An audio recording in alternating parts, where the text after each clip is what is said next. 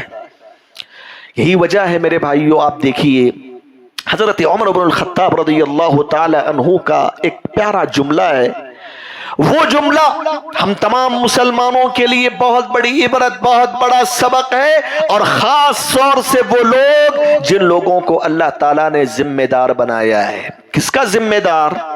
ہاں، کسی ملک کا ذمہ دار ہو، کسی شہر کا ذمہ دار ہو، کسی قریے کا ذمہ دار ہو، کسی مسجد مدرسے کا ذمہ دار ہو، اپنے گھر کا ذمہ دار ہو، کوئی بھی ذمہ دار کسی بھی ناحیے سے اپنی ذمہ داری کو نبھا رہا ہے، ان تمام ذمہ داروں کے سلسلے میں حضرت عمر رضی اللہ تعالی عنہ نے بہت بڑا پیغام دیا۔ حضرت عمر کہا کرتے، لو عثرت بغلۃ فی العراق لخشیت ان يسألني الله عز وجل لما لم تصلح لها الطريقة يا عمر۔